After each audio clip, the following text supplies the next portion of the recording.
first of all, I want to thank Brian Swislow for joining me in the studio this evening. What's up, Brian? What's happening?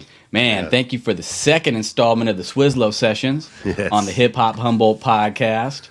I really want to thank you up to this point for your and NAC One support of this podcast. Like, the two of you have really put this podcast on, man, and I really appreciate that. You know, like, it means a lot to me.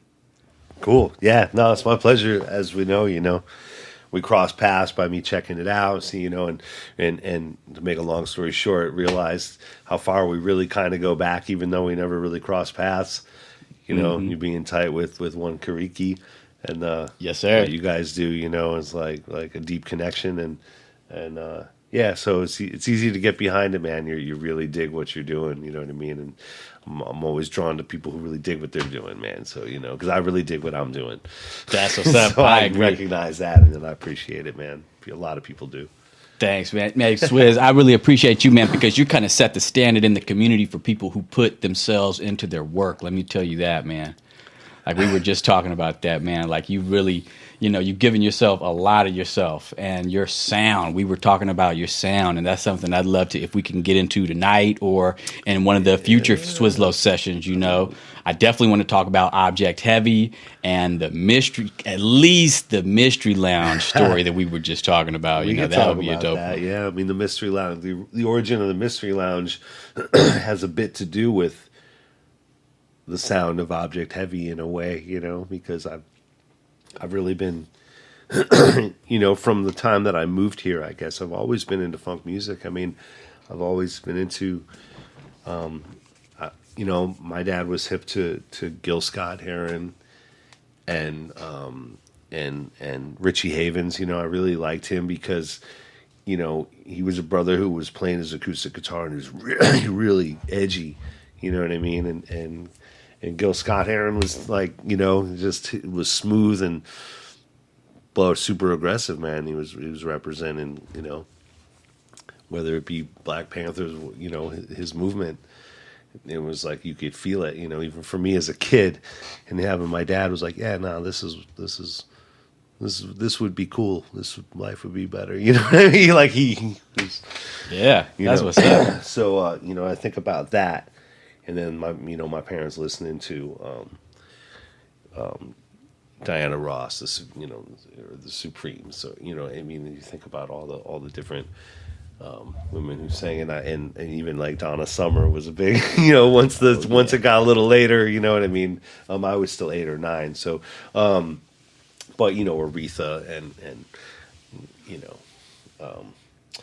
So yeah, I got turned on to in James Brown. I got turned on to all that and rock and roll at the same time, And I noticed that, with James Brown and whatnot, even at a young age, it was like things were pretty set up. But I felt like there was room for improvisation. It's like, okay, these guys are throwing down. So it was when fast forward to the Mystery Lounge, and it's like the sound that I was making with the hip hop, with the MC. So when you talk about my sound and what we've been listening to today, the music that I was writing back then, with the direction it was going, really had an inspiration on what Object Heavy is, because I really think that Object Heavy, our sound is, with the new record coming out, is a very Cadillac soul kind of vibe, but we're a hard-hitting soul band, and live we like to shred, as much as we like to be sweet.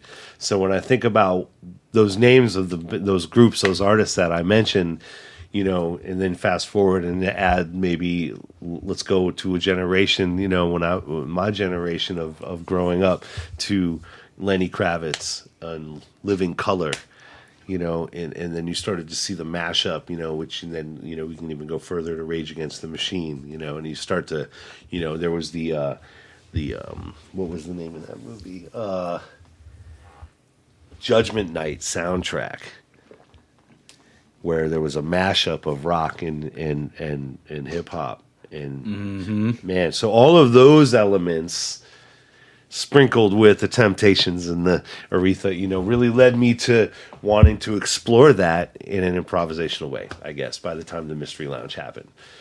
Because we were doing a hip hop sort of night where we were the house band, and you had a host, Tia J, who was a comic and a host, and then you had a live painter, live artist, and live visual art, and you had usually a guest comic, and then either a rap group or a hip hop, an MC of any kind, and sometimes a DJ or a band, and we'd let them play, but we were the house band, and we would sometimes get behind MCs instead of them rocking a track, and they were like, "Oh, let's just improv," So because none of us had time to rehearse, and I was like, I'm just trying to write music anyway.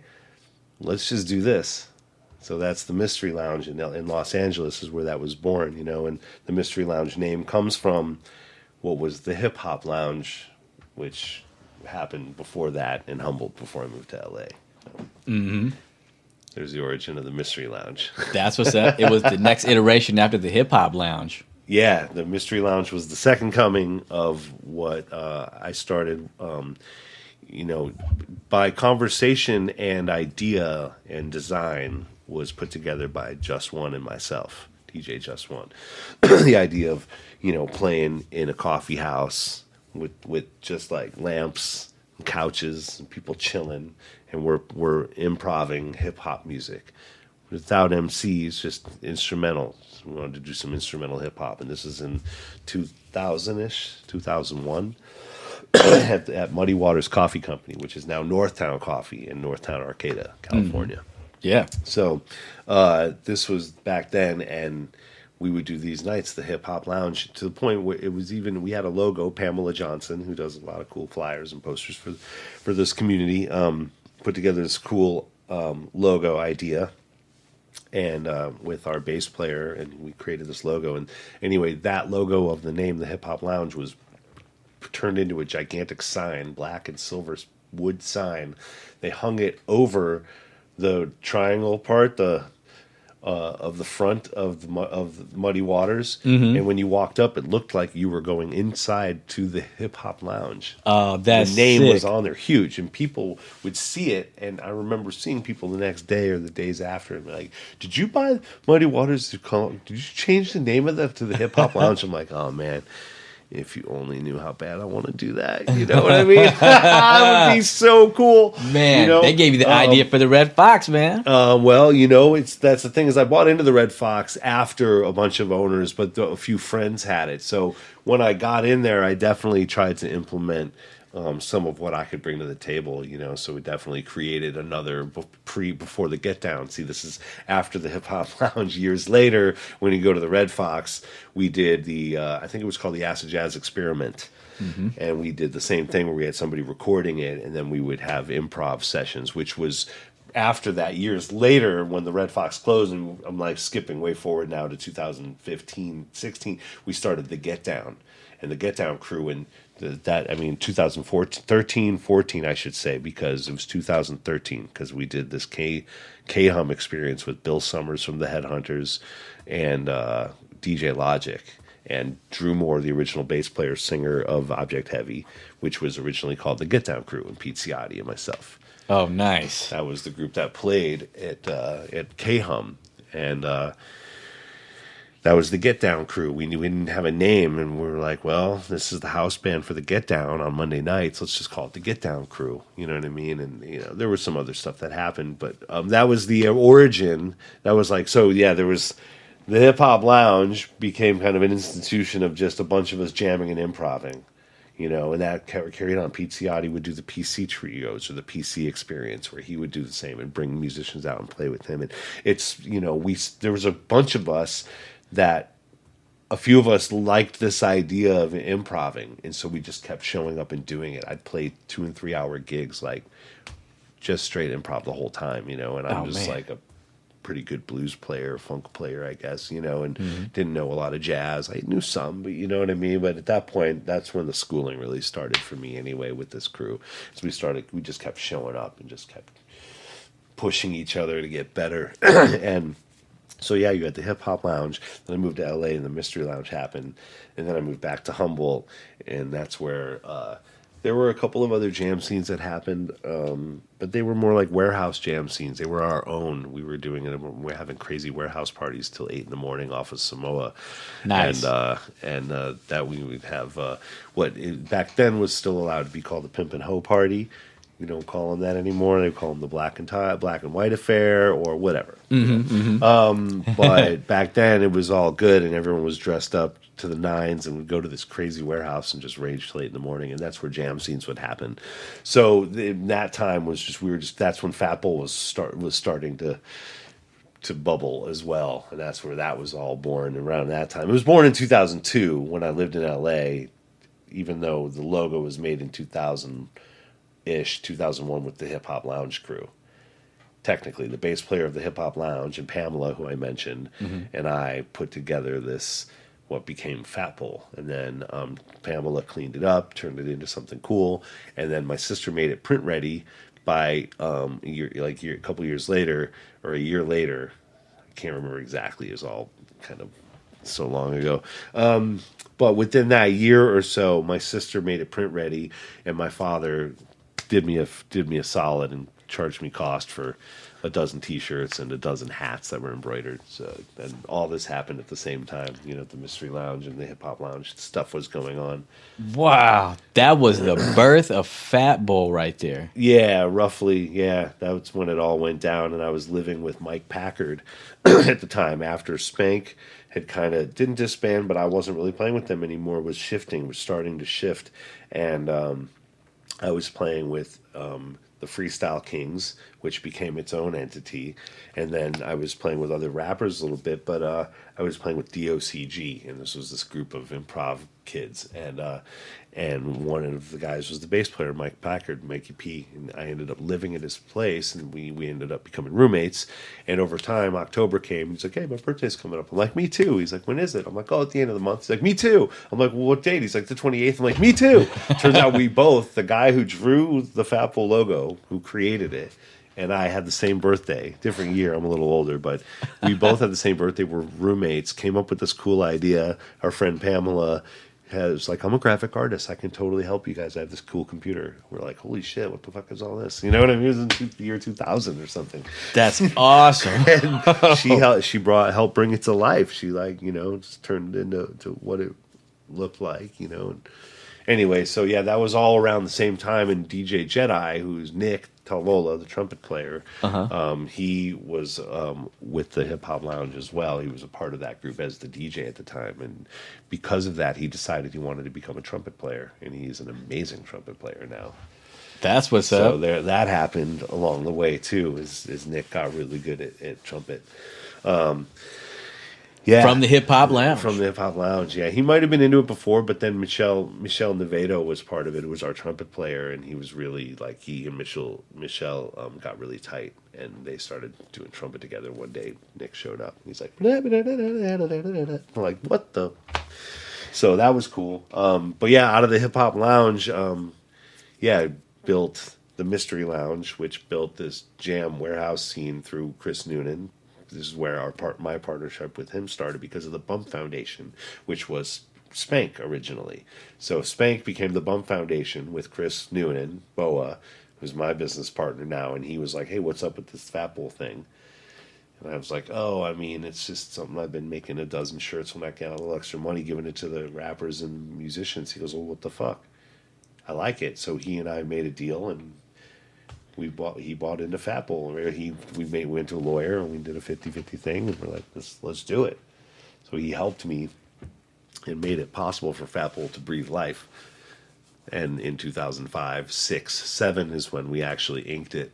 But we had already been making some T-shirts, and we're like the Bump Foundation and Subsab and Nucleus.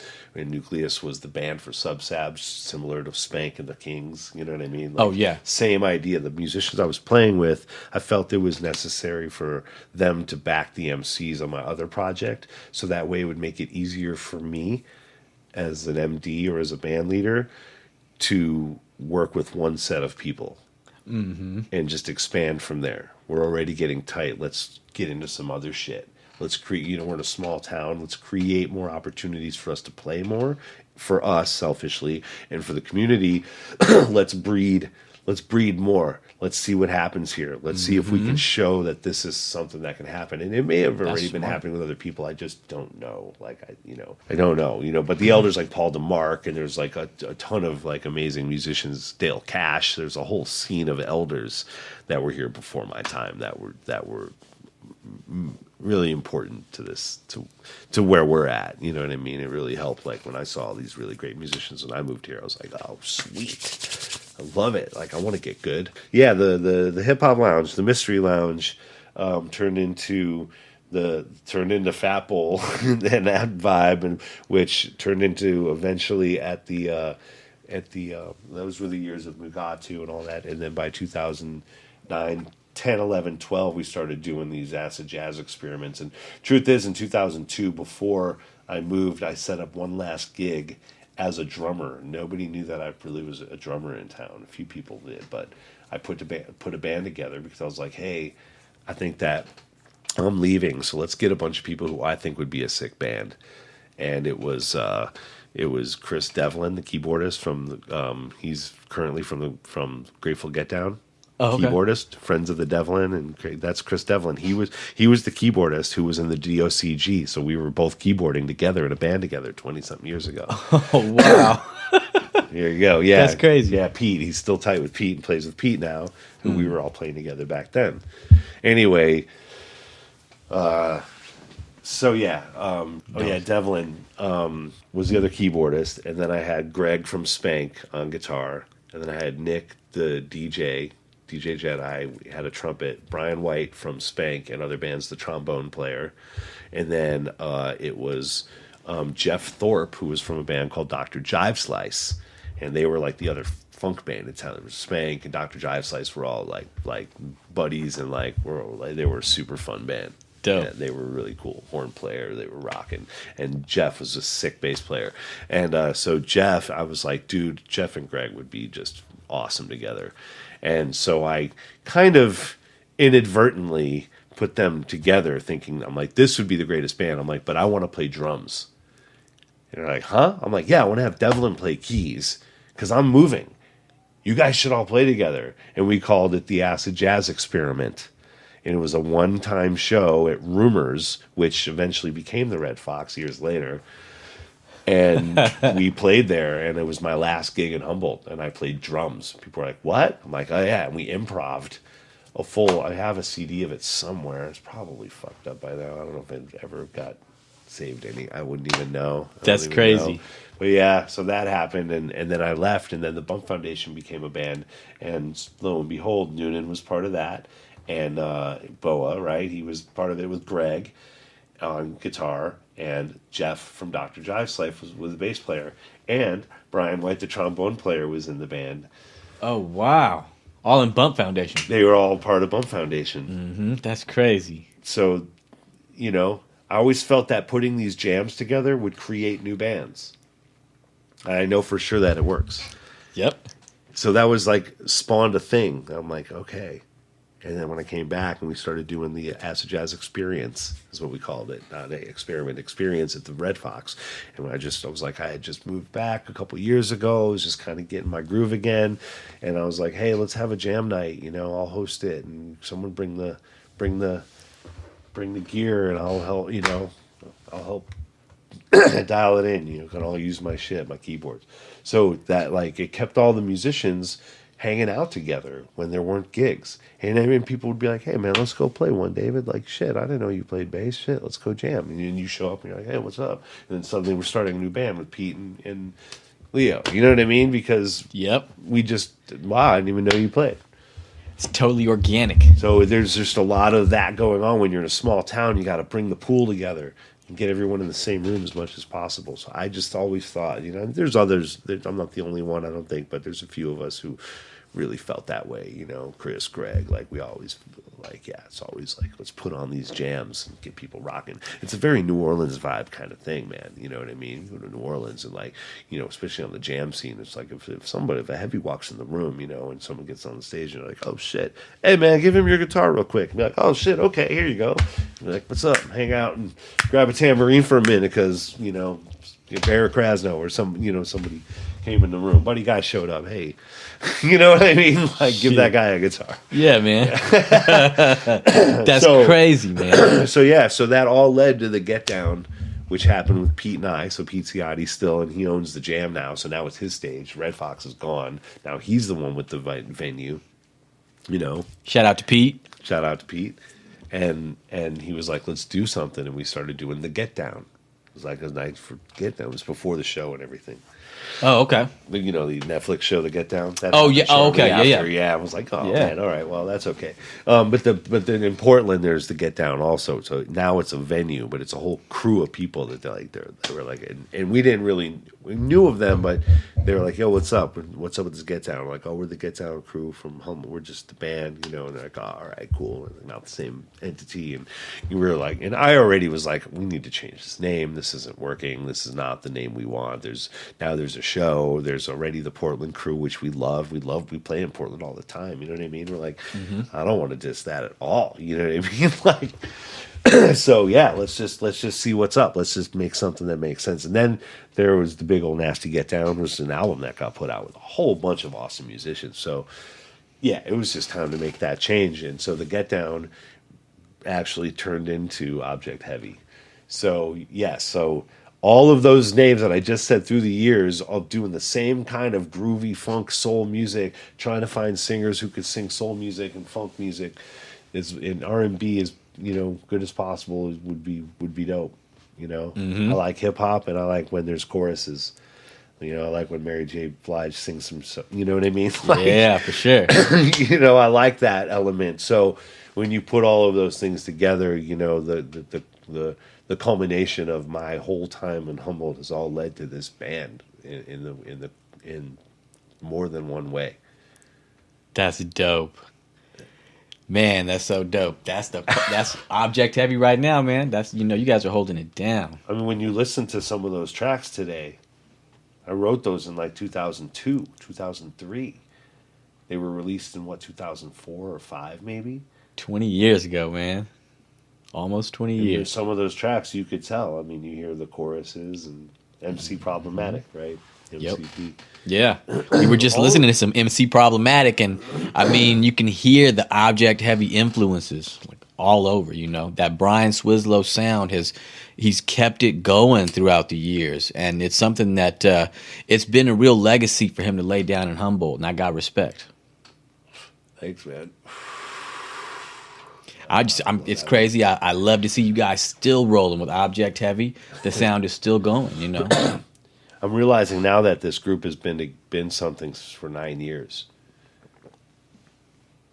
I mean, 2013 we did this gig at K-Home on the radio live, but it was Drew Moore, who was the bass player and singer, and it was Pete on drums and myself on keyboards, and it was DJ Logic. And it was Bill Summers, the percussionist. You know what I'm talking about? Oh, yeah. Headhunters, like Bill Summers. Damn, that was the first he made Object a connection Heavy. with Pete. Yeah, that was like the... yeah, and Johnny Fire was Johnny Tortorici. He was in the band, too, at the very beginning. For whatever reason, he wasn't there, or he wasn't there yet. Or maybe it was just the three of us. Drew, Pete, and I were like the core, but we had this Get Down thing happen, and Logic was in town, and Bill, and we started doing these shows with them, and it led to a handful of shows, and it led to DJ Logic and Bill Summers. If you listen to the first Object Heavy, I think it's on a Bandcamp, but we've taken those down off of Spotify and other places for now, just because we have a new singer, a new sound. It's like, but... The first record, the self-titled album, Object Heavy, Bill Summers and DJ Logic are on. They're featured on 2 tracks. Bill Summers is playing percussion on every song. That's crazy. So they represent the very origins of what Object Heavy would become in its current form. And Bill Summers said something really important, which I've heard this from different people. Elders particularly, it's up to younger generations to carry on a sound, and it's important, whether it be Afrobeat or blues for some people, and or you can go into the Motown sound, or you think about like what Bill Summers, the New Orleans music, and you think about like the Neville's family, the Meters, and and it goes way back, and not only just with Dr. John, but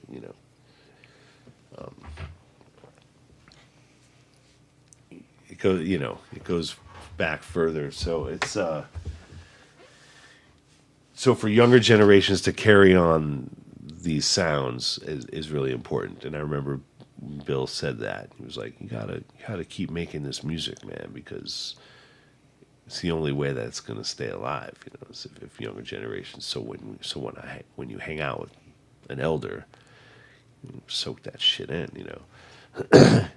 And then other people have said the same thing, worked with like the Zappa guys, Royster was a group, and Ray White in particular, and Tom Fowler, bassist from Ray Charles' band, and Mothers of Invention, Tom Fowler, and these guys are like, man, you gotta keep this music alive. You have to play this music so that way it lives on.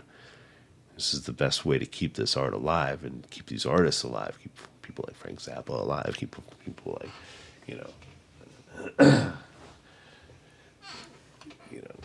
keep Michael Jackson's elders alive. Marvin Gaye.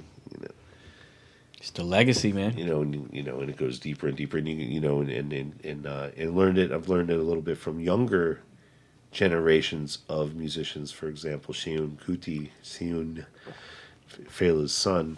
When we were with Afro Massive, we did a West Coast tour with Egypt 80, and the band was made up of a multi-generational family of Fela Kuti and his son's band and family, and crazy.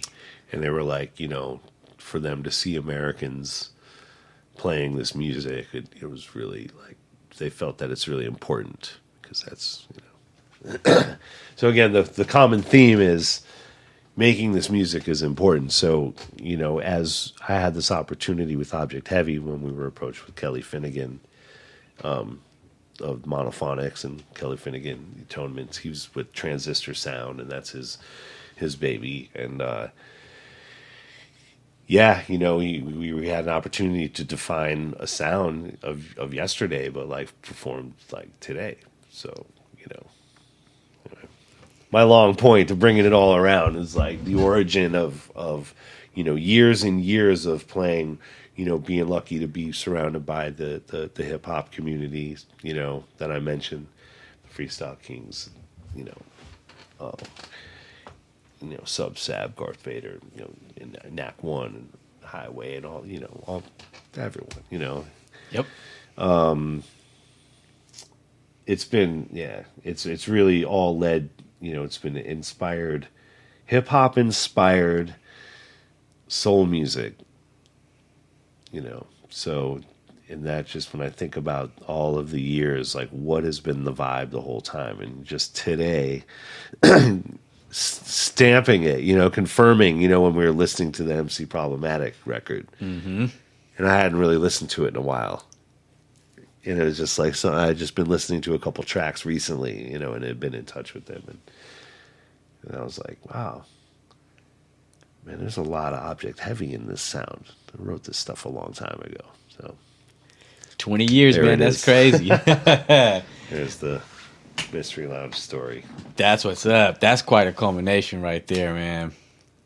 Even hit on the birth of FATBOL in the middle of that. That's crazy, man. So, if we can, let's loop back to what you were talking about a couple times now, that MC Problematic album. And, you said there's some other stuff that might be coming to the community with you and collaboration with you and MCP. Yeah, he's been actively recording, and he's been working on stuff. The write-up has been, right, you've heard, with Eli and Mika and Justin and Galen. Yep. And MCP, Paul, and myself. And so that's been that's been rocking. And Paul, his family is part of the original Goo strain, and he spent a lot of his childhood in southern Humboldt, his family in Covelo, and lived out in Mendocino. Anyway, yeah, he's like been really excited about, now that he's been working with everyone again, and he's starting to think serious about how we could do something. So there's stuff in the works. Him and Eli and Mika have been recording like crazy. The Write Up album is pretty much finished. A couple singles are out already, Resonance and Rise. And so yeah, we're at the, I don't know if it's the infancy stage, but we're at a new spot with Paul, and we're like listening to, his stories. When you think about the Humboldt hip hop story of this particular group, family of MCs, they're talking about what happened before legalization.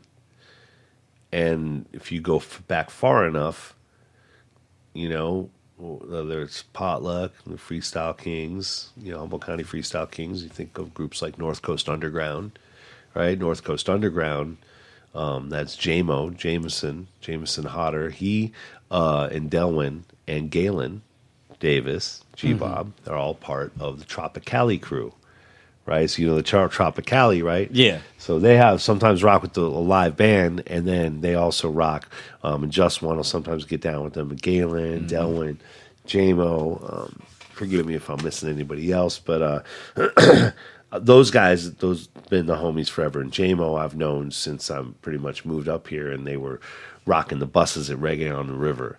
So after the Freestyle Kings played, they were like, yo, man, we're going to get into this late night fucking jam session. I was like, oh, this is my shit. You know what I mean? Like, I've been doing this up north, and they're like, yeah, no, this is going to be dope. Wait, you got to meet J-Mo, and J-Mo's from North Coast Underground, and he had this drum set. And he was like, yo, what's up? And we're both drummers. And he's like, you got a keyboard? I'm like, yeah. And so it was like 3 buses set up like this. If you were seeing and it was just buses and a little stage. It was at Reggae on the River in the parking lot. Oh, wow, and yeah. Shit went late night till daylight every night. Oh, every man. day. It was like, that was where the security, like, it was all sanctioned off. It was just all set up.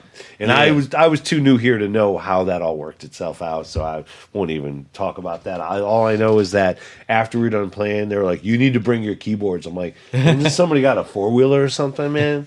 They're like, nah, man. And I'm like fucking rolling my keyboard and stand and an amp all the way across the reggae thing, and I show up and we're like, oh shit. And we set up the keyboard and the band, and we just slammed hip hop live, just improvising all night. Oh, And man. so it was North Coast Underground. They repped Mendocino from Point Arena. And North Coast Underground. They turned into Dysfunctional Species, which is another group of their whole, Selective Science and a whole crew. And I played with North Coast Underground for a minute and opened up for the Black Eyed Peas in Petaluma, some big theater I don't remember the name of. Sick. And short-lived with them, but they were all homies, you know what I mean? And they were it was just an interesting time, man. They were from these places, man, out here in Humboldt, and I was like only living here for like a year, lived in LA before that, Hollywood, on Hollywood Boulevard at that. And then before that, Chicago. So, you know what I mean? Way different world. And but yeah, I played keyboards and I like to smoke weed, and everyone could tell that I wasn't trying to fuck with anyone. So I was just like, hey, this guy's cool. Yeah. So I got to hang, man. I got to hang with all these cats, and I got to learn a lot about what was really going down, and a lot of people talking about their friends in jail and their families, and someone's boyfriend is got their farm, got, their spot got dropped in by camp, and it's like, I just kept hearing about this shit all the time. Like, holy shit. Mm-hmm. This is 2099. That's where the Freestyle Kings were like medical 215 legit, Yeah. It was a big, big thing about legalization. So when you think about MCP's album, you think about the sound of Humboldt. There's a lot of talk. And Garth Vader, especially Potluck, Mr. Garth Cultivator. These guys talking about what's really going down on the cuts, Yeah, for real. And that's, and now, and granted today, I spent a lot of time with, Knack, Flo J, the whole crew, and they, and the Knack had been in it all that time as well. We just weren't hanging at that point. I didn't really know him, you know what I mean? Not for any reason, you know what I mean? Just didn't really cross paths at that point early on. We started seeing it and doing shows would start to happen together at different points, you know what I mean? And so we always kind of knew each other, but then we finally were like, yo, we need to connect. You know what I mean? Yeah, for sure. I'm glad that happened, but, but yeah, along the way, so it was like, yeah, Sub Sab, Garth Vader, these guys were screaming about, yo, leave us alone with our fucking weed, man. And now that it's legal and everything's all fucked up, it's pretty hard to watch, you know what I mean? So, so when Paul's activated, to say the least, it's just like, yo, man, people need to hear this shit. People need to hear this story. So we're like, what can happen here? How can, I mean, this is like the craziest question. How can our music make any kind of difference in what's happening to the legacy, to the farmers that are getting aced out? How loud do you have to scream? Like, that's what I'm, for years, I'm like, oh man, it's cool. Once this shit goes legal, you guys brand everything, and it'll be cool. It's like, not that I was the one to think of this type of shit. Obviously, this is the way it goes. But it was like, right. It was kind of easy to see what would happen if it went legal. Really, it's unfortunate that the laws and the way that it's being set up right now is just fucked. Yeah.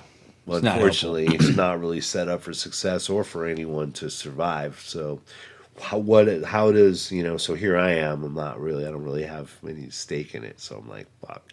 But I have this brand, and we got this band, we got these musicians, like, what can we do? I don't know. Can we even do anything? So, yeah, so people are getting fired up to start speaking this message even more. So when you think about the music we listen to today, it's like you said, holy shit, some of this shit's timeless, but it's like songs like 101 South, Yeah. It's like talking about running weed and going to jail if you get caught. You listen to some of Garth's music, like it's real easy to tell what people had to deal with, what they had to go through. And now, just when you look at the new paradigm and the newcomers, if you will, or the new world, or just the paradigm shift, it is difficult to watch, So it's like, so having this conversation, now that we've gone down and talking about P, and what he's been singing about, driving up the 101 South about 65 miles an hour with a blunt in my mouth. I got a few P's in the trunk. I can't get pulled over because my whole car stinks like skunk. Shout out to Paul, MC Problematic. That was dope. That album is fire, man. Like Swizlo just said, man, what's crazy is that was 20 years ago. Swizz created,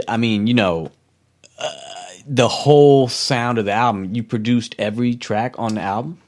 Pretty much. I'd have to check it out because there's possibility that just one might have played on something, but MCP's particular album was all the tracks from my memory were picked when I lived in Northridge, when we had the studio set up there. That's when I think that happened. And there's the song Karma that has Garth Vader and Mr. DL. I think we made that track in Humboldt, though, when we were getting ready to finish, when we were really on the finish line of the album. I had already moved back up. That's when everyone was starting to really push their records at that point. Mika, Eli, and Paul. So each member of Subsab and Garth were all putting their own records out, solo albums. Oh, sick. They were all on each other's shit. You know what I mean? It happened organically. It was great. Everyone was just really excited about making their own shit. And I moved to L.A., and Just One moved to L.A., and everyone was like, well, I want to come down here. What's up? I'm like, come on, come through. We recording. Yeah. It's going down. So, yeah. That's dope, man.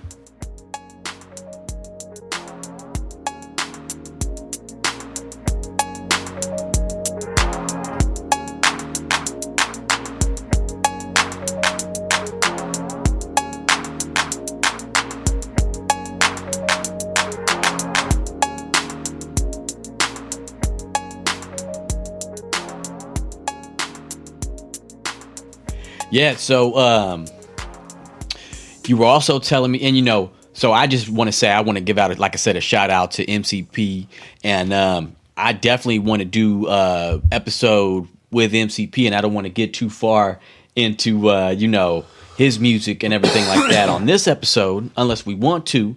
But you were just telling me, right, that Johnny Taylor's daughter, that she was doing the vocals on there on that album. Yeah, Tasha Taylor, she's an amazing blues, soul, R&B singer. She is, I don't know what group she's working with. I know she has her band and she tours. She plays in Europe. She plays all over. She's fantastic. So yeah, Tasha Taylor.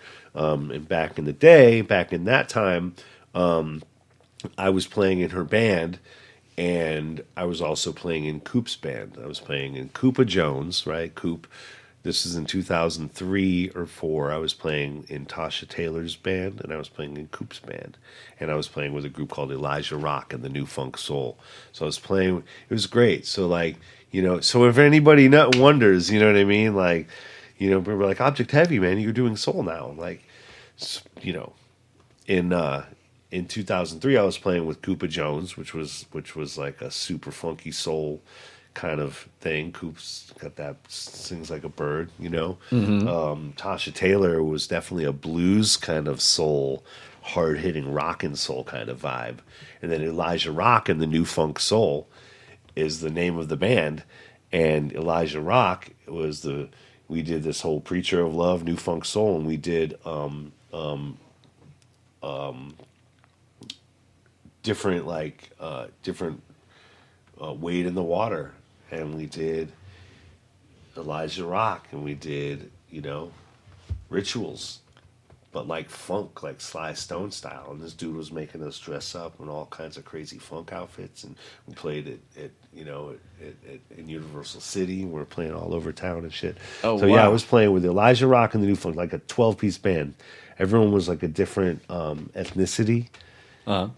And that was a big part of it. We were all different, all different ethnicity. He had everyone walk of life in the band. 3 backup singers, church singing backup singers, and 2 horn players. And we had the 2 guitar players. Scott Rickett from Lita Ford metal band. He was a guitarist. He's a producer, and he was the producer of that group with Elijah Rock.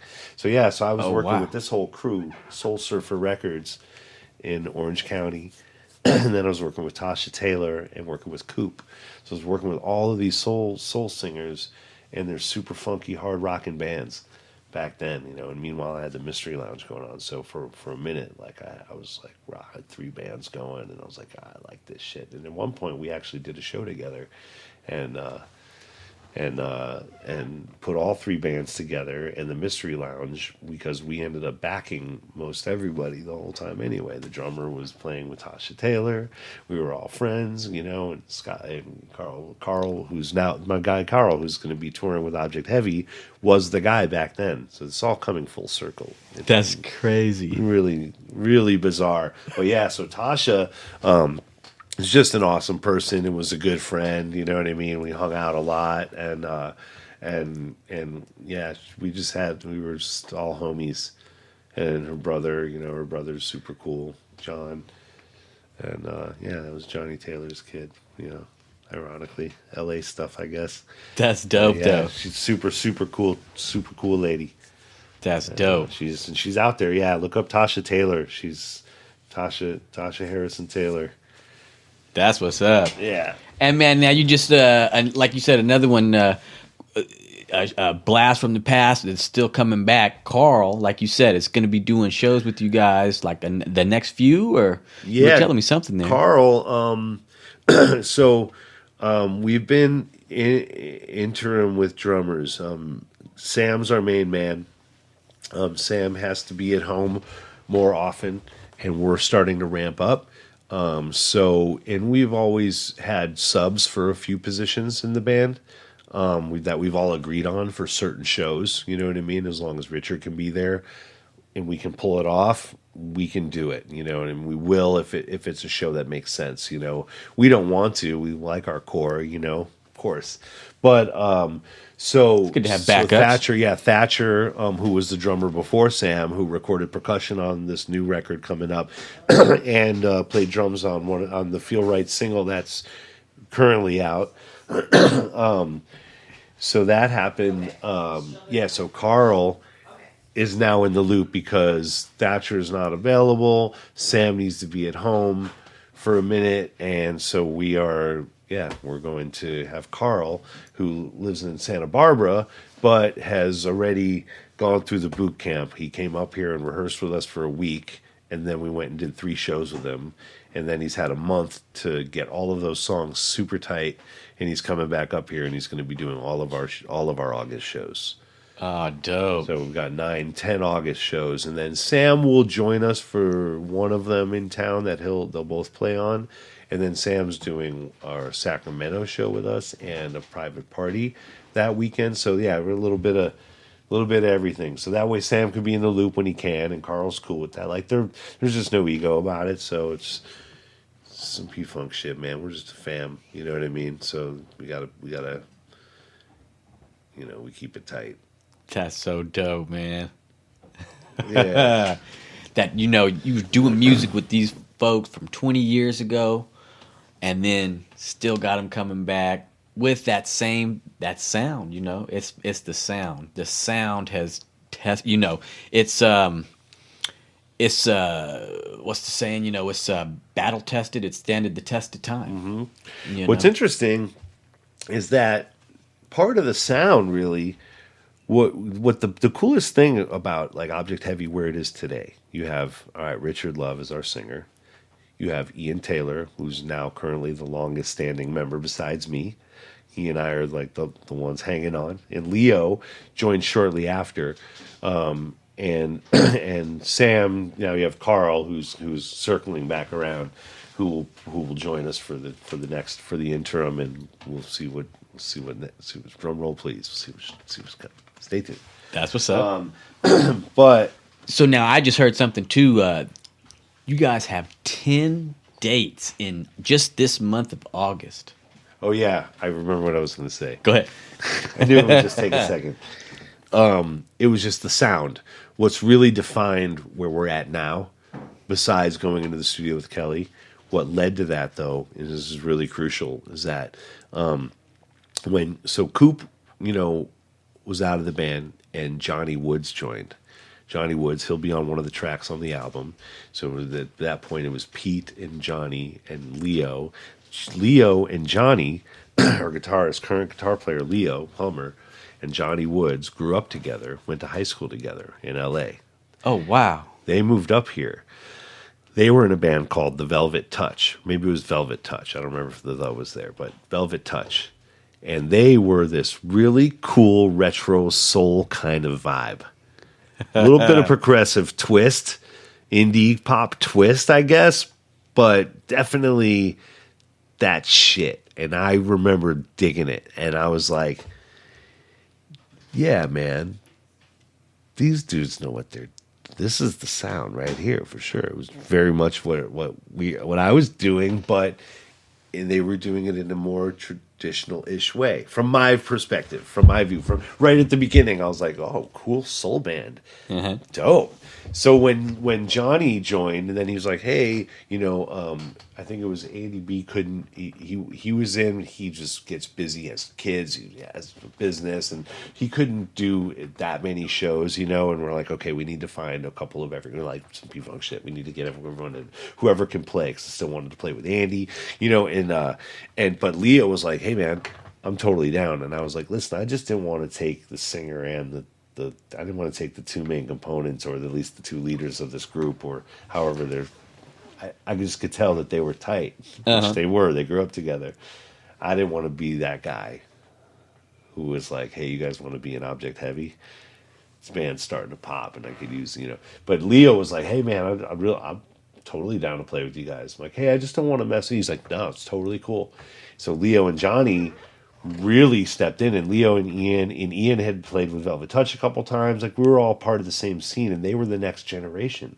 They're a lot younger than me, you know what I mean? But they were definitely, at that time, they were the generation of college kids and kids getting out of college that were holding it down for their scene. But we were doing the get down, and I was always like, hey, y'all should come out. Come out and jam. Come out and jam. And I don't know how they got turned on to it. They could tell you better than how they got turned on to it, but I was just fucking stoked.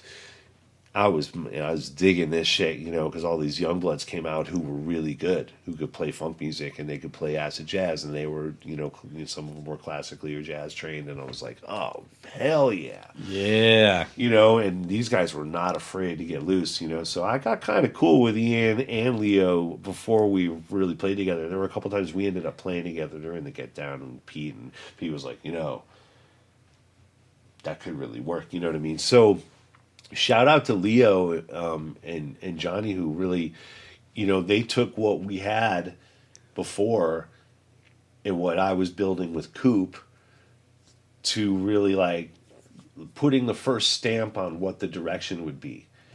They brought a little more of a traditional soul kind of pop mentality that I was looking for in partners anyway, man. I'm like, oh man, I'm like, I know I'm not crazy. I'm hearing something.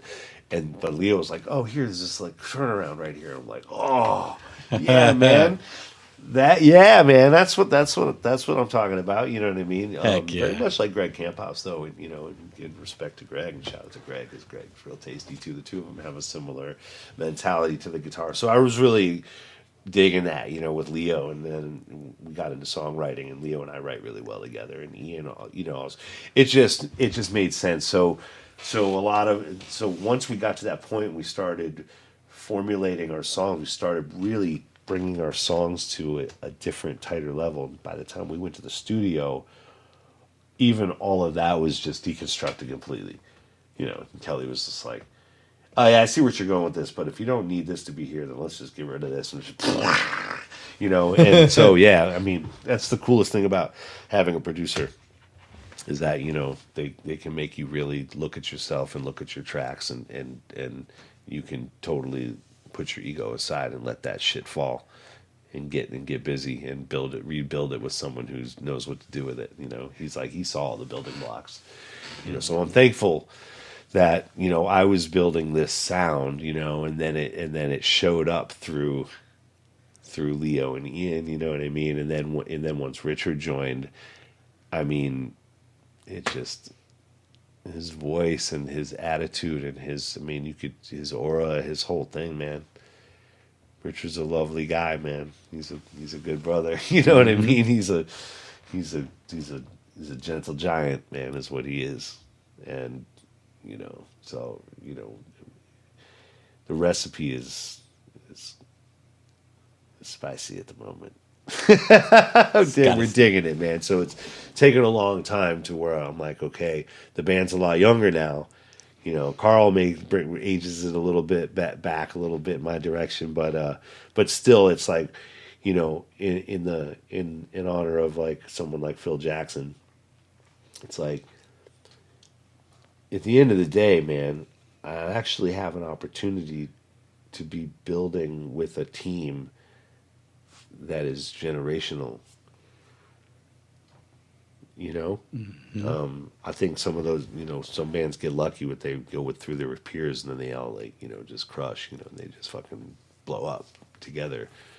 But it's rare. Usually you have to put people together, you know what I mean? So in our case, you knowing that our age group spans between 28, 29, 30, 35, 36, 45, 50, you know? Like, so when I bring up Phil Jackson, I mean, he just knows how to build a veteran. You know, you got to have veteran when playoff times comes, you know. Sometimes you got to call Dennis Rodman, you know. Somebody's got to make that play. Like, all right, listen, we need some playoff experience. We need some veterans who know how to fucking get the job done when shit gets, when it's time to go to work. And we, you know, and surround it by the stars that are crushing and the rookies that are going to get brought up because of it. And then suddenly your bottom feeder's scoring 7. Mm-hmm. You know, so I, you know, thankfully I grew up with the Bulls during the during the Michael Jordan era. Yep, that's what's up. And really, when I think about a band, it's like sometimes I really try to think about the band like a team, like that. And there's a lot of give and take, a lot of passing the ball. There's a lot of ego. There's a lot of attitude. There's a lot of emotion. There's a lot of brotherhood. There's a lot of every good base like a marriage. It's all that shit. It's some family. It's family shit. So, I'm really grateful for this group because everyone's really like on the level. Like we know how to communicate, and we're real open and transparent about most things. And so I think it's coming out in our what happens when we get on stage. Definitely. Like we've been through a lot in the last couple of years. Everyone has. I'm just saying with van issues and the losing money, all those things. I mean, we all get affected when that shit happens. We've had some other things to come with it. And then personnel changes and having and me doing all the booking and whew, yeah. Yep. It's a full-time gig. Yep. Like if nobody knows, like I spend 4 to 6 hours every day doing something on some level object heavy status, Mm-hmm.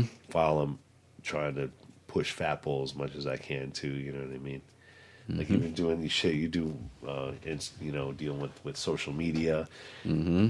That Takes time. That still takes an hour for me to deal with the pages, Mm-hmm. and then sometimes more if I have to find content Mm-hmm. and not bore people or myself or do the wrong thing or like come up with new fresh ideas. And it's like that takes a couple hours.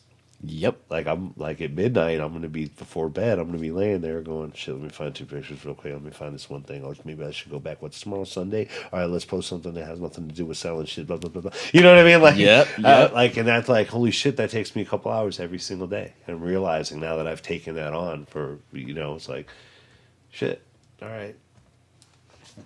Yeah, it's a full-time job. You know what I mean? And it's like even little things with with FATBOL. Like, there's a lot to do. Yeah. Shout out to my crew at the store, man. My partner Chris and Lee and Skylar and Leo's been working over there, and yeah, they're holding it together. So I'm grateful for them because it would not be happening without them for sure. That's what's up. That's one of the things I think that I wanted to make sure I said something about is that while you've cultivated and kept this sound going, it also, along with it, builds a family, And so shout out to the FATBOL family. Shout out to the Object Heavy family from way back until now and all the iterations and people that have been a part of it, It's a real blessing for this community, It's something real beautiful for this community. And I think a lot of people, whether it's Object Heavy now, now if you come to this podcast or maybe some other sources, you can find out the origins of Object Heavy and this sound that Brian has been cultivating, Here's another fun fact. The name Object Heavy. So remember I was telling you how the Get Down crew wasn't going to work. I was like, oh man. At that point, one day I was super frustrated. And my buddy Jubal, you've heard Jubal, right? Mm-hmm. Sun versus Sun, two Sun. Yep. Jubal, Humboldt County Freestyle Kings, is the very origin of the Freestyle Kings. So I'm super bummed out. I'm like, fuck. He's like, dude, what's wrong? Swizzy, what's up? I was like, dude, I got to change the name of my band again. I'm like, fuck, this is so hard to do. He's just like, oh, that's what's bothering you? Like, I was like, that's what you're bitching about? I'm like, well, yeah, no, I mean, like, life's cool. I'm just saying, yeah, I'm frustrated because I got to come up with a new band name. And he's like, dude, give me 24 hours. I'm like, all right. He goes, seriously? I'm like, all right, you got it. He goes, anyway, he's a poetic dude. He writes a lot. He's an MC, poet, singer. Mm-hmm. Anyway, the next day, midday, whatever time it was, maybe it was in the morning. I just remember the phone rings, and I'm like, hello? He's like, doesn't even say anything. I'm like, yo, Object Heavy. I'm like, what? He was the name of your band, Object Heavy. I'm like, come on. He's like, yeah, Object Heavy. I was like, phew. And I suddenly, instantly was like, the Heavy Objective. I love the brand new heavies. I listened to Heavy Rhymes Volume 1 when I was like 19 years old. Live band rap with MCs. What? 10 years before I ever played in it, live hip hop band with MCs. Like Object Heavy, the Heavy Objective. The objective is heavy. The burden of the world is like we could spread messages of like, what's up? We're in the Emerald Triangle. Like the logo became this prism, but a triangle. And it was like a snow globe, and it was like the five colors of man, right? Black, brown, red, yellow, white, holding up this globe. It was like, Object Heavy was in typeset. The beginning of the album starts with the like objective. That's crazy. So the hidden story of the Emerald Triangle is in the inspiration. I like showing the inspiration of our shit, but it's very subtly. So yeah, that's what happened. So that's Jubal, who, because of him, I was part of the Humboldt County Freestyle Kings, and Adam Brandt, right, the MC, the two of them, yeah, and that's how I met Garth. But yeah, Jubal, him and his brother were get together this hip hop group with Adam, and they're like, you be the band. So, but Jubal, many years later, when I was mad about having to change the name, he came up with the name with less than 24 hours. The dude who was in my first hip hop group with in Humboldt. That's crazy. Shout out to Jubal, man. That's crazy. That still trips me out. That he, of all people, the dude who had this other amazing idea hit me with it. And it's like, so yeah, all the little elements of my time in Humboldt have all kind of come to fruition, or is coming to light through this group that I'm with right now. That's what's up. That's so dope. Yeah, it's a trip. Man. And Object Heavy, like we were just talking about earlier, Object Heavy's got a bunch of dates now. 10 dates this month. That's coming up. We've got something else I wanted to make sure I just mentioned during this podcast that Swizz was talking about earlier. We've got the Write Up album coming out. That's going to be coming out this summer. We've listened to some of those tracks, I'm just blessed to see everything that continues to happen from FATBOL, from Object Heavy. It's dope just as a person in Humboldt County to watch it, man. It's super dope. Thanks, man. Yeah, man. It's a trip, man. It's hard. I don't want to say it's hard to stay humble. You know what I mean? It's just like I don't know. I keep trying to remember to say thank you. And recognize, okay, my friends are doing some cool shit, you know what I mean? And to me, the lesson is, to anyone else, like if there's anybody who gets anything out of this other than just hearing me talk about my shit, is if you stick with something long enough, man, your number's going to come up on some level. Like, and and your success is all based on what you want it to be, not what others perceive it to be or what your expectations would be. It's just because the whole adventure, the journey is it is the trip. It is the life. So, Yep. I believe in something. I believe that somehow these trees we planted, these seeds we planted, that we may never sit under, I mean, it's like putting this music out there and helping it. I don't even think some people realize, like, it takes me talking about it to realize the type of impact that someone like Eli Fowler would have on somebody by his thought-provoking lyrics. Mm-hmm. Or Mika Sun, for that matter, or anybody in town. Highway, by deciding to do the video about orange caps, you know what I mean, and actually sparking a community uproar and sorts, and got a bunch of people wanting to go fucking join the Pack Out Green team and clean some shit up. Yep. More often. Yep. So that happened, and that's positive. Yep. So that's one of those beautiful things that, that's how hip hop is really giving back to the community, and people don't understand that. That's one of the more beautiful things that comes with hip hop, is that hip hop is from the community. And so when you really give respect to hip hop, it's giving back to the community. And I can't see anybody that would say that Brian has not said thank you to the community, because object heavy shows, you can go like tomorrow, this show at the Septentrio Winery, that's a free show, right? It won't be object heavy technically, and it'll only be me and the bass player this time. Okay. But we did show up under a different name. But yes, yep. This one is BSwizlo's Mystery Lounge, and this one features Aaron Laughlin, the guitar player from Rosewater and Farmhouse Odyssey, and Pete Ciotti from currently Grateful Get Down, co-founder of Object Heavy. Jesse Jonathan, the samba master of all. And Ian Taylor, Object Heavy bassist. Also in Farmhouse Odyssey, which brings he and Aaron together, and myself, and a B3 organ. Tomorrow, yeah. Sunday, yeah. That's crazy. Yeah, by the time this is out, it'll already have happened. Yeah, no doubt. I take a little bit, but yeah.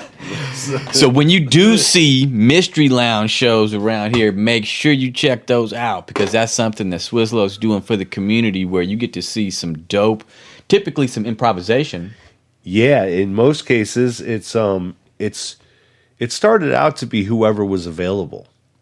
Up here, at least this version of it, this phase of the Mystery Lounge has become more like, all right, who's available and wants to do a gig? We could do whatever we want. We could play some jazz. We could do some funk. We've got some MCs. What do we want to do? You want to play some dead music? Like, what can we do? Some covers. So it allows for an array of musicians from different circles to join together. It's mini versions of the Get Downs. It's mini versions of it's the Mystery Lounge is that, but in a traveling version. We go play a gig with one set of group from that collective. I guess. This year we've been playing a lot more of Object Heavy, more than I'd like to as a unit. But shows have still been rocking, and we've been pushing this new album. And now that we're with Color Red, the music label, we made the conscious choice to play as much as the community will allow us to play without saturating or overdoing it too much, trying to give at least a month and a half, respect to the festivals that have had us, you know what I mean? And we really want to honor proximity, clauses and agreements, and those distances clauses are really real important. You know what I mean? Yeah. So, but this year we have played a lot, and we've been given the allowance in a couple of cases. So we're really respectful to have been able to play as much. And in two different cases, we showed up with versions of Object Heavy out of the Mystery Lounge. And as a surprise, a rock for people, but it's good because we really want. I feel like these songs. I don't know. We really love the lyrical content of this music. I think there's a lot of positivity there, and so we're excited about it. Like we're all still really, really digging playing these tracks, man. That's what's up. We've been playing this shit for like 3 years. A year of it in the studio, playing the same album over and over and over again. Just really, really getting to know every note. Yeah. Oh yeah, getting intimate with it. Getting intimate with them, So now when we go out and play and people are actually there, we're like, oh my God, I'm just really so excited to just like really, like, it's just really fun. And we're all like, wow, like we get chills when we're playing this shit. We're like, so on a selfish level, and a seemingly arrogant level or whatever this is, vulnerable level, just being transparent, it's like, yeah, that shit feels good. Hell yeah. So we're like, all right, singing music about love and gravity, can go can go a long way. Yep. Yep. Spiritually, and if we're creating that reality in our music, and we're creating that space around us, even on a bad day, it keeps us together. And that's, again, all comes down to the reason why we don't really fight at all. Like, we make it work. It's hard for me to be a manager and a booking guy, and I have to wear a different hat, so it kind of bums me out sometimes. But I think everybody gets it, and everyone knows it, and I'm the one who can make the sacrifice, or is willing to, and super hungry. That's what's up. Keeps us together, even on a bad day. It's like we're singing songs about goodness. So I think there's something to that, And there's some blues in there, there's some real shit. It ain't all Candyland, But still, at the end of the day, our souls are rock solid, steady. That's what's up.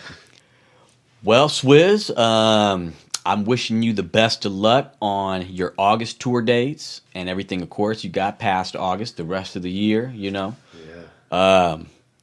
This was a dope one. This was our second Swizlo session. This is the second session we've done, and I'm definitely looking forward to more. You're always welcome back in the studio. You know what I mean? Yeah, I enjoy this, man. Bringing up memories, and just sparks other memories. I can tell you this, man. I know that the creatives in the community that have real love for hip hop are really enjoying some of these interviews, man. It's like yours, like everybody's, Cool. Yeah, so I'm enjoying them. I have to listen to Assad still. By the time this just drops, hopefully I'll have done it already, but it's on deck. But I've heard them all so far, and it's fun to hear, stories of folks that I don't know that well. And then it's been really fun to hear, the crew, hearing some of those guys having their perspective on the same reality, their version of the realities that we've all lived together. Like, seeing, like, really paints a picture when I hear two or three other people talking about a time that I remember and was part of, in certain, and then I get to hear about the things that I missed and know why I missed them when I hear them. Like, there's certain stories, whether it's Justin or Eli or even Knack, maybe, just going, huh. Yeah, Justin and Eli specifically because the Sub-Sab days and Freestyle King stuff. So there's a couple of things that they touched on where I was like, wow, never thought about it like that before, because I didn't see it like that. And then this one time I wasn't even there, and I'm actually remembering why I wasn't there. So I get to hear, I'm like, oh shit, that's what I missed? Okay, cool. Just like subtle things I'd have to really revisit to remember. But I just remember this specific feeling going, huh, cool. Wow, I didn't really catch that part. That's dope. It's like, oh yeah, it's because I wasn't there. You know what I mean? Painted the picture even more full. Why wouldn't I remember that? And I'm like, oh yeah. Shout out to Just One and Eli Fowler. I'm gonna love getting those guys on again as well. Definitely if we're talking about MCP, and we got to talk about Eli Fowler and Just One Mika's and the son. write up Mika's son. We got to get Mika's son on here. Galen Davis is another one that he's not only an amazing percussionist and he can play some drums, but he's an outstanding producer and a super dope DJ. Shout out to Galen Davis. Just performed at Northern Nights. I saw. Yeah, Tore that up. Yeah. And he's rocking with the Tropicali crew currently too. They hold it down. So it's fun to see the North Coast Underground, Freestyle Kings, Sub-Sab, the band. I'll just call it the band. Yep. Has been in so many different forms, but tried to include a lot of people. It's beautiful. Yeah. I mean, shit, even the one of the founders of the Absinthe Quintet back in the day, but Absinthe Quartet, Ryan Roberts, is an original guitar player from the first rendition of the Humboldt County Freestyle Kings. Oh, wow. And before I was in the group. There was a different version of the band, the original format, and it was a group of friends. And I think I mentioned it in the last one, but yeah. And there was a falling out, and the MC, Adam Brandt, it was like, I'm out and I'm taking the name with me. And so, there was a split there. And but those guys are all just still awesome dudes. Like, I know most of them and still see some of them, and yeah, still making it happen in Humboldt. Yeah, that's they're so still, dope. Yeah, still active. Ryan's still crushing his guitar, still playing with his band currently, rocking, making music, recording, doing all kinds of stuff. That's dope. It's fun, yeah. So to see that happening, and just see everyone that and Pete, Ciotti was Grateful Get Down, and then even Pete Dalmolin. He recorded. He was a producer recorder. He records a lot of people. He records Highway stuff. He works with Highway in the studio, and he's a guitar player for Undercovers and for Grateful Get Down. Oh, wow. Yeah, he was the guitarist from Nucleus, lead singer of Nucleus, and he was part of Subsab. So it's like, so there's everyone's still active. Everyone's still going at it. Greg, and Boa. Boa's got his own name as a producer and DJ now, as well as being a sax player and running FATBOL, and and Greg is doing Bump Foundation and has been actively playing around and missing people. But yeah, the whole core of the crew are still out there doing it. Brian White, trombone player, still out there playing all the time. Justin Schwartzman, multi-instrumentalist, I think he's playing with Checkered Past right now, and they're crushing, local ska band, and he's been with a number of groups and plays all the horns, and he's still actively playing, and he's been there the whole time. He's recorded with the Freestyle Kings on some of the stuff. He was in Spank. Oh, wow, from yeah. the very beginning, so Justin's still rocking, still doing stuff. That's dope. Shout out to Justin Schwartzman. Bounsky. Yeah. He's still active, so when you think about it, a lot of us are still, Garth's still making music, still doing stuff. He works with Underrated from Potluck, still active, One Ton's still active. They're all still out there doing it, Shout out to Potluck, yeah. Yeah. A lot of people still out there doing it. That's dope. That's so dope. And the Hip Hop Humboldt podcast is going to be here to get more people on to represent the community, I want to thank you, Swizz. I've got a couple more people coming. I just want to say, I'm going to have Droop coming through. I was just going to say, got to give a shout out to Dr. Oop, because although he's kind of newer-ish to my world, he is legend status.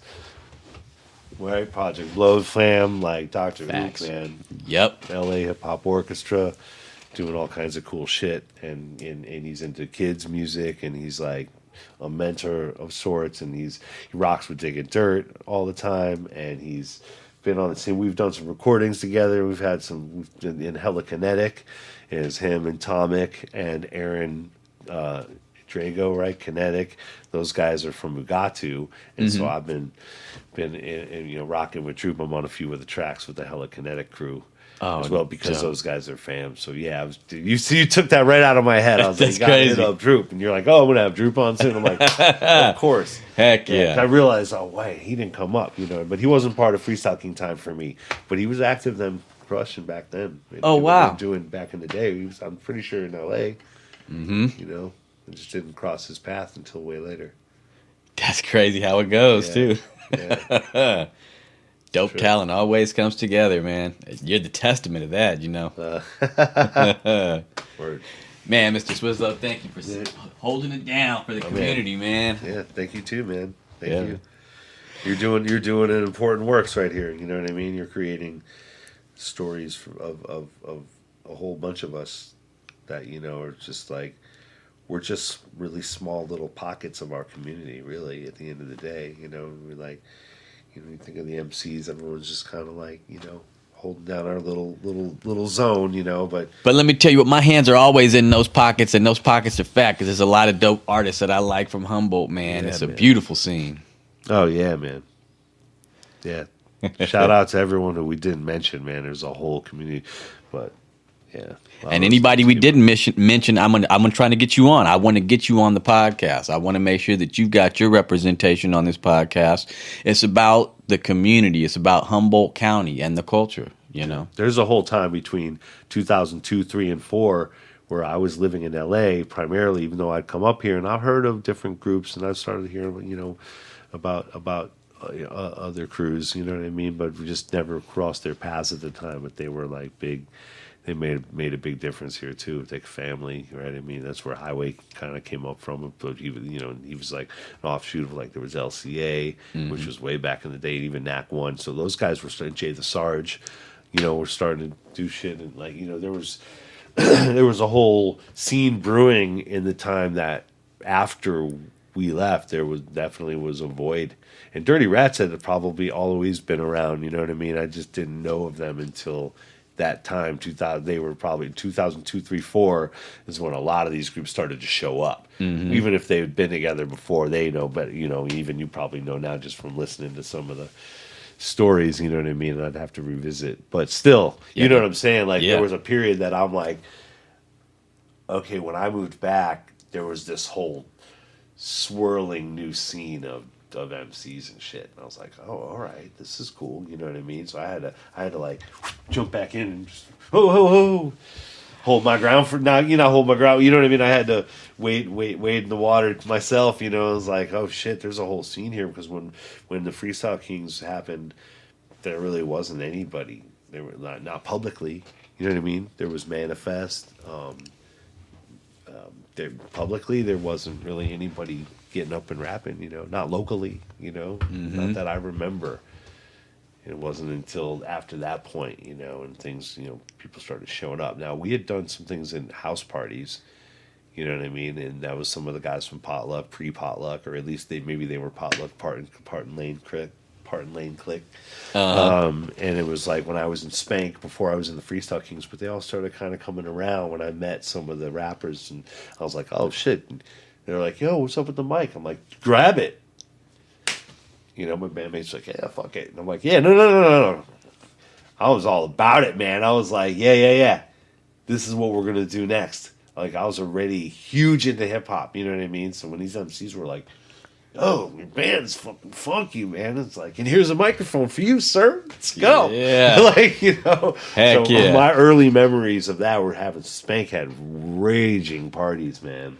And these kids were coming through, man. Sometimes the MCs were getting on the mic, and it started becoming Al Rock, would come through, and I'm pretty sure one time would come through, but yeah, they had James Boy. These guys were coming. I have vague memories. Eventually, I have vivid memories, because there was a time where the Freestyle Kings and Potluck just rolled together. We did shows together. We even went on tour together a bunch. We did Chico, I think, and Tahoe a handful of times. And it was just like this crazy energy, man. It was like everybody in the group was an alpha, man. Just like, yo. Woo! Like, you know what I mean? Everybody was firing on all, like, yo, but it was For like real. a lot of energy, and the shows were ridiculous, you know what I mean? It was just like, but you had, shit between, you had Underrated, and he was a quiet alpha, you know what I mean? Because he was chill, you know what I mean? And James Boy was like, yo, what's up? He was ready to go. And Al Rock too, man, fired up, ready to get on stage, ready to rock, like just having a good old time. And one time, Hell yeah. I think he was more of the manager, you know what I mean? And like, and then you had Adam, who was also like the manager, and then like I was supposed to be the MD, even though I was just like, whatever, man, we all got this shit. The band were like me and Blair, Wixon, we were all like, we were a unit, you know what I mean? And just one, so we're like, okay, we're the unit over here. We'll hold the band together. We got this shit. Galen, you know what I mean? It was like, we got it. Hell So yeah. it was just like you had all this energy and all these people, and we had all this alphaness going on. Man. Yeah, man. And dope shows and stuff coming out of it, though, like you shows said. were super fun, man. Yeah, but early on, man. Before that, though, I didn't. The memories are definitely vague, but I remember all those guys being around. Al especially, he was super down. He wanted to come through and get on the mic, and there were other people there too. And So it was like shit was brewing, you know. But by 2004, 5, I came back. There were a handful of groups around town, and things started. It was like, oh, this is cool.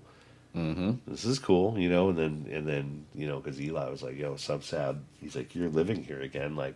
Or what are we doing? Like we've been making Eli and me. He's like Mika, Paul, and I have all made 13 to 20 songs each.